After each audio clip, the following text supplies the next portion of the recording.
불법자들은 그런 핑계를 대고서 말씀을 어깁니다. 하나님의 뜻을 왜곡하고 아주 못된 짓들을 해요. 그래서 이단이라고 부르는 겁니다. 근데 여러분, 성경 말씀은 하나님의 자녀에게 주신 거예요. 이단들이 씹어먹으라고 주는 거 아닙니다. 근데 아무튼 성경은 누구에게나 열려 있어요. 여러분, 성경 말씀이, 하나님의 말씀이 왜곡되이 가르쳐진다고 해서, 왜곡되이 사람들한테 받아들여진다고 해서 성경을 숨겨둘 수 있습니까? 중세시대 그렇게 했어요. 종교개혁 이전에. 그들은 라틴어로 된 성경을 맨 앞에 이렇게 해놓고 쇠사슬로 묶어놨어요. 심지어. 그리고 미사 때만 이렇게 꺼내갖고 라틴어를 아는 수사가, 신부님이, 수녀님이 그냥 읽었어요. 회중 앞에. 회중은 무슨 뜻인지도 몰라. 라틴어를 모르니까. 그런 코미디를 했어요. 그거 하나님께 대한 예배랍시고 미사라고 불려진 어떤 의식을 그렇게 치르면서 지들이 뭔가 종교의식을 한다고 했어요. 그게 우상숭배예요. 그러니까 하나님이 보실 때 얼마나 이상했겠어요. 그쵸? 종교개혁이 일어나잖아요. 그리고 인쇄술이 마침 발달 같은 시기에 했고, 그러니까 성경이 독일어로 막 다 전파가 되고, 그리고 이제 여러 언어로 성경이 더 인쇄술의 발달과 함께 막 성경이 퍼졌죠. 하나님의 말씀이. 종교개혁 시점이 일어난 일이에요. 종교개혁 이후에. 우리는 하나님의 말씀을 읽어야 됩니다. 기도와 말씀으로 거룩하게 됨이니라라고 했어요. 하나님께 기도드리고 예배드리고, 그리고 회개하고 중요한 거예요. 회개하고. 그리고 다시 말하지만 하나님의 말씀은 하나님의 백성에게 하시는 말씀입니다. 아들아, 딸아 이렇게 말씀하시는 거예요. 구체적으로 성경을 통해서. 그래서 야고보서의 말씀 가운데서 한 예시가 되어 있는데, 무슨 예시? 가난한 자 괄시하지 말아라. 형제 자매 간에. 이 얘기를 어떻게 적용하면 안 돼요? 어떻게? 교회 바깥에서 역시 부자들 부유한 게 문제야. 심지어 이렇게 얘기해. 그거 웃긴 거야. 성경 한 구절 갖고 장난치는 거야. 이단 사이리들이 장난치듯이 똑같은 짓거리 하는 거예요. 그렇게 하면 안 돼요. 그거는 말도 안 되는 거야. 하나님께서 성경에 끊임없이 경쟁에 대해서 말씀하셨어요. 경쟁에 대해서. 이 땅의 가치에 대해서뿐만 아니라 천국의 가치에 대해서까지도 경쟁에 대해서 말씀하셨다고요. 경쟁. 천국의 가치에 대해서까지도 경쟁. 경쟁. 천국의 가치에 대해서까지도. 하나님 나라의 영원한 상급에 대해서까지도 경쟁을 말씀하셨단 말이에요. 근데 하물며 무슨 이 땅의 그 삶의 어떤 한 파트인 경제 영역에 대한 것도 경쟁을 하나님께서 말씀 안 하실까요? 경쟁을 말씀하신다고요. 경쟁에 대해서 말씀하셔요. 그냥 기본이야, 기본. 말씀이 안 돼 있어도 그냥 기본이야. 경쟁의 원리는 기본이라고.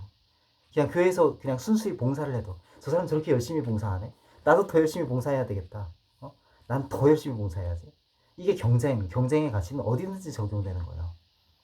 반드시 있는 것이고. 물론 이렇게 경쟁하면서 또 이렇게 아니야 난 더 열심히 해야 돼. 이것도 재밌긴 하고 웃기긴 하고 또 이렇게 열심히 이게 또 좋기도 한데, 약간 이렇게 약간 또라이 같이 경쟁해야 돼. 더 열심히 이렇게 되면 또 그때 이상하죠. 무슨 말을 하는 거냐면 그게 다 때가 있고 시기가 있고 장소에 알맞은 그런 것들이 있잖아요. 그렇죠? 그러니까 그 형제 자매 간에는, 예수님을 믿는 사람들끼리는 이제 경쟁의 가치가 있지만, 특히 교회 안에서는 교회 공동체의 목적이 뭐예요? 이윤 추구가 목적이 아니란 말이에요.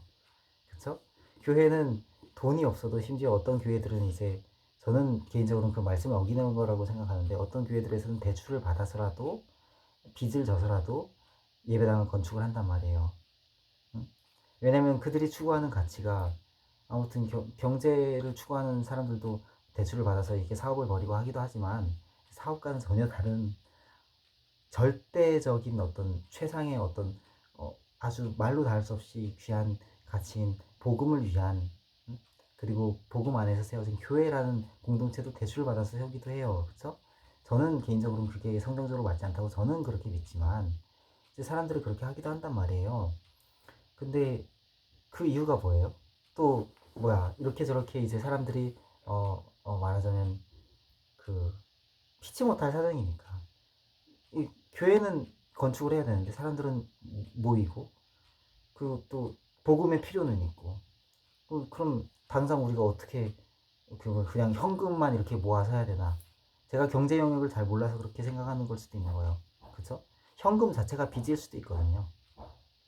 실제로 사회 안에서 꼭 현금으로 주어져 있으면 통장의 잔고로 플러스로 이렇게 000 이렇게 있어야만 그게 빚이 아닌 거냐?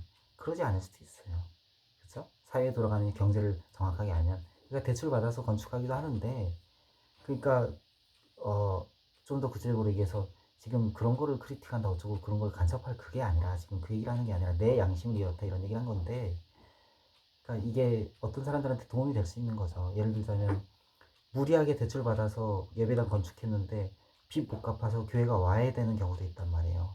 다른 데 팔리고 막 심지어 교회 건물 이단에게 팔리고 그런 경우도 있어요. 경매로 넘어가서. 그건 너무 가슴 아프잖아요.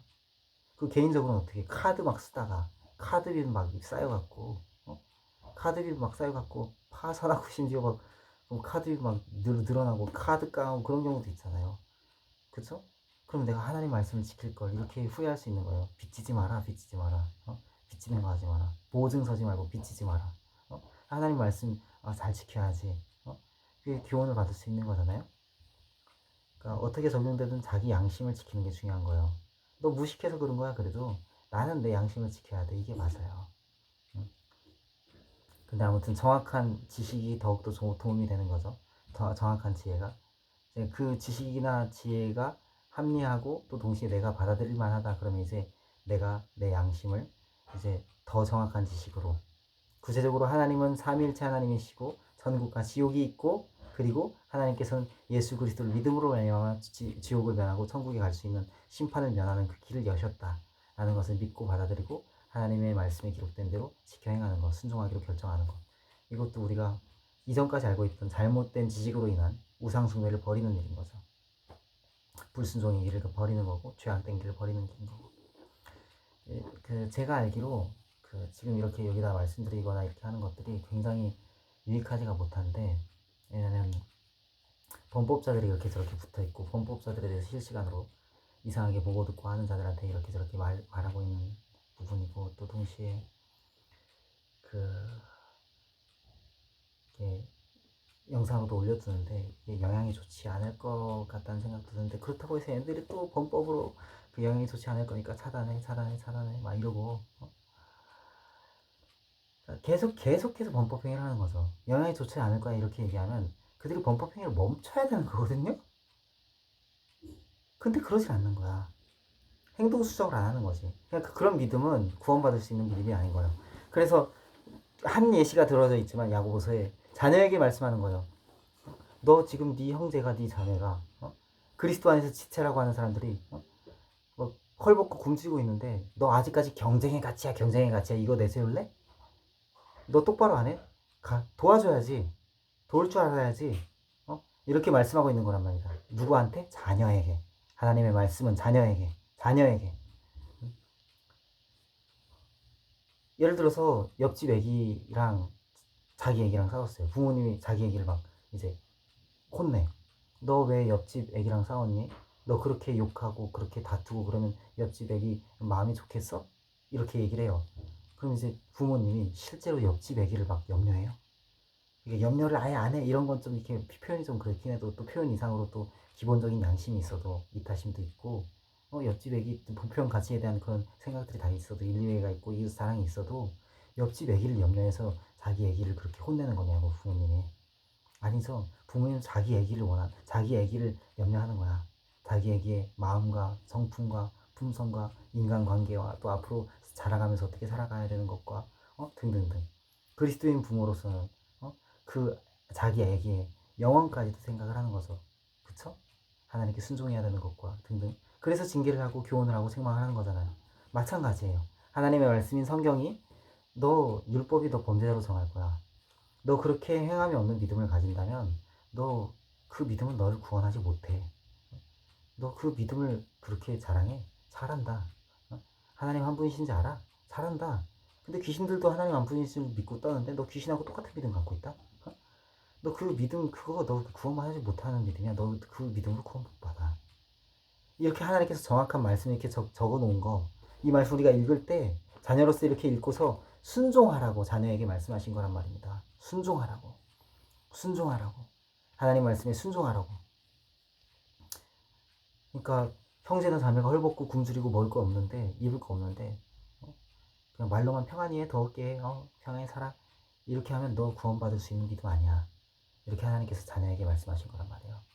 그러니까 우리가 치킨집 사장님이든 뭐 노점하는 분들이든 심지어 아니면 뭐 프랜차이즈 사업을 하는 업주든 아니면 뭐 기업가든 어디 막 리조트 사장님이든 아니면 뭐 무슨 막 어디 뭐 삼성의 막 대표자든 그렇죠? 막 어마어마한 기업체를 막 글로벌 운영하는 막 유튜브 뭐 어디 막 어디 본사에서 일하든 뭐 거기 설립자든 심지어 일론 머스크든 트위터 X 운영사든 누구든 간에 그 일론 머스크가 간판 사장인지 모르겠습니다만 아무튼 뭐든 간에 아무튼 옛날에 뭐 한 사업 따까리 했었든 지금 그냥 돈만 쌓아놓고 있든 아니면 뭐 사업을 했었든 지금 뭐 없든 아무튼 내가 노숙자보다 더 가졌다면 내가 이 사람보다 더 있다면 내가 저 어려움 가운데 있는 사람보다 더 있다면 너 그 필요를 외면하는 거 그 믿음이 너를 구원할 수 있을 것 같냐? 이렇게 하나님께서 자녀에게 말씀하신단 말이에요. 순종하라고 말씀하신단 말이에요. 그래서 하나님의 말씀에 순종하려고 노력하고 순종하고 또 이렇게 그냥 비켜가고 지나가면서도 또 동시에 마음에 또 염두에 두고 이렇게 살아가고 이렇게 살아가는 삶이 그리고 이것이 계속 유지가 되는 것이 계속해서 순종하고 점점 선순환으로 계속해서 나아가는 것이 그냥 거칠어 표현상 이렇게 그게 아니라 그건 사기고 솔직히 얘기해서 그냥 곱게 표현을 할 수는 있지 더 좋게 표현하려고 할 수는 있지 근데 거짓은 하나님께 속한 게 아니란 말이죠. 둥글게 표현을 그거 아니고 그건 사기야. 그런 면에서 제가 이수명 작가의 시를 읽었을 때 막 직접적이고 그렇지만 그게 오히려 성령 충만을 주는 것 같고 성령 충만에 가깝게 이렇게 가는 계기가 되는 것 같고 그런 식으로 제가 읽었던 거라고 볼 수 있는데 아무튼 느낌이 다는 아니고 그래서 하나님의 말씀은 자녀에게 하시는 말씀이고 자녀로서 순종하여라 너의 행복을 위해서 명하는 명령을 지킬지어다 지금의 미래의 장단기의 미래에 또 영원한 행복을 위하여서 명하는 하나님의 명령을 지킬지어다라고 성경에 말씀되어 있는 겁니다. 자녀에게 말씀하시듯이 말씀하는 거니까 다시 말하지만 경생의 원리를 놓치면 안 돼요. 경생의 원리를 막 파괴하고 그러면 안 되고 또 막 난 필요 없어 이러는데 자꾸 막 그 자유의지를 침범해서 막 그러면 안 되는 거예요. 구체적으로 저는 해킹범들이 필요가 없습니다. 실시간 감시자들 필요 없어요. 실시간 스토커들 필요 없어요. 법적으로 이렇게 저렇게 어기고 막 그런 거 필요 없거든요. 지금 그러니까 내가 말하는 건 뭔가 아마도 이렇게 이상한 현상들이 일어난다고 이렇게 보여주니까 조사하느라 그러는 것보다 공권력에서 아니면 뭔가 이렇게 공권력이 아닌 범죄자들에게 그냥 놔두는 거는 좀 상식적이진 않다. 공권력이 해야 될 일들을 안 하는 거나 세금을 먹고 있으면서 뭐 하는 짓거리인가 이런 생각들을 제가 여러 가지로 표출을 해본 겁니다. 다른 채널 하나 있어요. 범죄자한테 막 이렇게 정죄한 거.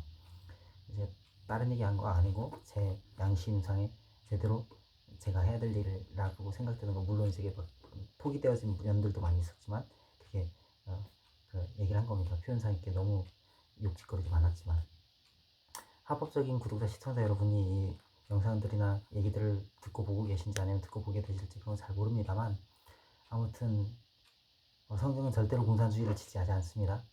구체적으로 공산주의 자체가 거짓말이기 때문에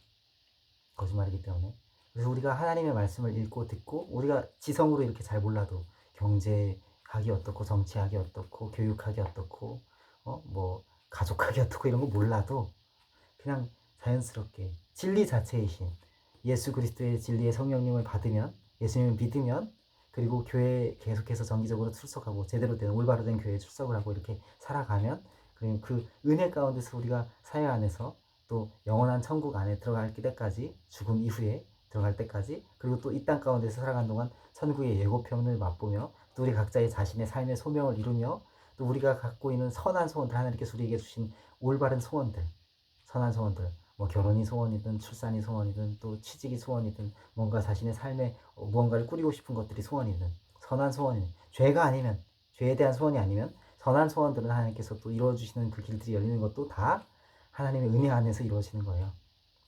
성경이 진실이고 예수 그리스도의 진리의 성령님 진리의 영이에요. 성경을 성령님께서 쓰셨습니다. 사람들을 도구화하여서 통하여서 그러니까 우리가 성경을 이해할래도 예수님의 영 안에서 이해를 해야 되고 교회 일을 적극해야 됩니다.